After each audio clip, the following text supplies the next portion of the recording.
Bismillahirrahmanirrahim. Assalamualaikum warahmatullahi taala wabarakatuh.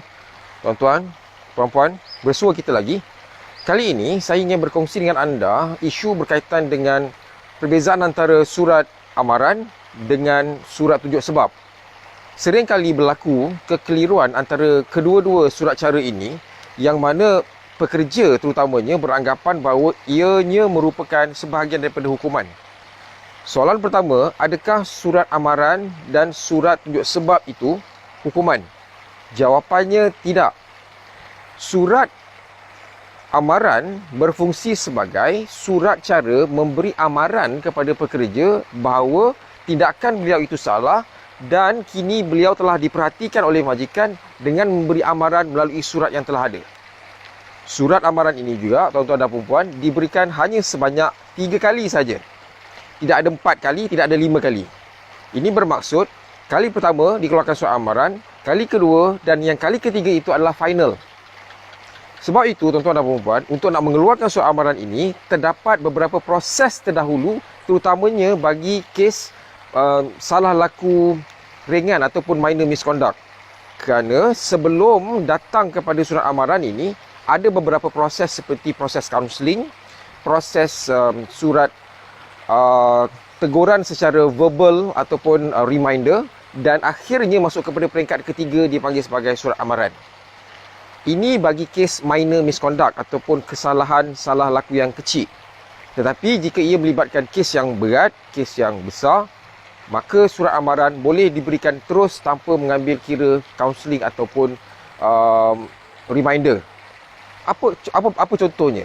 Pertama, kalau kes yang melibatkan salah laku yang ringan ini seperti datang lambat. Sebelum diberikan surat amaran, kita buat kaunseling dulu. Cuba tanya dia kenapa dia jadi macam tu. Buat lagi, kaunseling lagi. Buat lagi, berikan dia reminder ataupun peringatan. Dah 5-6 kali memberikan benda yang sama, barulah masuk kepada proses surat amaran ataupun warning letter. Kenapa lama sangat? Tuan-tuan dan puan-puan, usah bimbang tentang proses ini berjalan panjang ataupun lama. Kerana kita bekerja ini, tempoh akhir kita bekerja pada umur kita 60 tahun. Jadi masanya panjang, masanya banyak lagi. Bagi pengawal HR di luar sana, jangan mudah sangat terburu-buru untuk nak memberikan surat amaran kepada pekerja anda. Salah sikit amaran, sikit itu pun amaran. Benda tak munasabah pun amaran. Amaran itu betul, tapi amaran ini dah dalam kategori yang berat sebenarnya. Dah kepada penghujung kepada proses pemulihan pekerja itu. Jadi ikuti dulu proses kaunseling, lalui dulu proses reminder ataupun peringatan.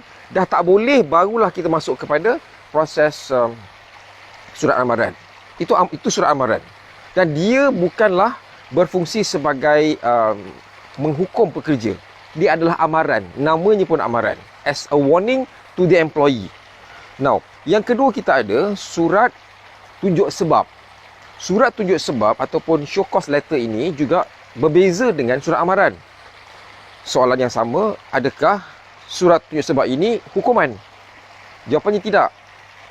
Kerana surat tunjuk sebab ini adalah proses yang mana sesuatu kesalahan itu ingin dikenal pasti secara jelas tentang duduk perkara ataupun apa yang sebenarnya telah terjadi. Maka diberikan surat tunjuk sebab ini kepada pekerja yang terlibat untuk beliau menulis, untuk beliau membalas semula dengan bukti-bukti, dan tentunya untuk nak menerangkan adakah dia bersalah atau tidak. Maka tuan-tuan dan puan-puan, surat tunjuk sebab ini berfungsi sebagai proses untuk majikan mengenal pasti sama ada pekerja itu bersalah, terdapat kejadian yang telah berlaku itu, adakah dia betul datang daripada pekerja itu ataupun daripada orang lain. Dan secara keseluruhan, surat tunjuk sebab inilah yang akan menjadi defense mechanism ataupun pelindung kepada pekerja ini sekiranya beliau tidak terlibat. Kedua-dua surat ini bukan penghukuman dan tidak melibatkan hukuman. Kalau begitu, kenapa saya punya appraisal dapat markah rendah? Kalau surat tunjuk sebab dan juga surat amaran ini bukan sebahagian daripada hukuman. Tuan-tuan dan puan-puan, appraisal itu anda dapat rendah kerana apabila anda melakukan kesilapan dan direkodkan dalam kedua-dua ini tadi, tentunya markah anda akan ditolak. Ia bukan hukuman. Hukuman adalah seperti yang pernah kita bincangkan dulu, melibatkan pemecatan, melibatkan penurunan pangkat, melibatkan penggantungan tugas, melibatkan penarikan bonus dan semuanya itu.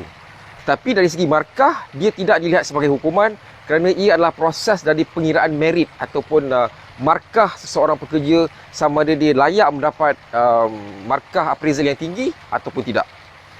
Okey.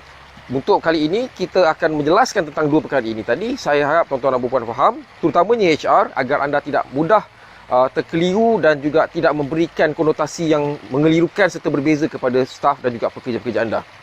Sehingga kita bertemu di lain proses dan juga siri. Daripada saya, Syamsul Rijal bin Jamil, Managing Potential with Knowledge. Assalamualaikum warahmatullahi taala wabarakatuh.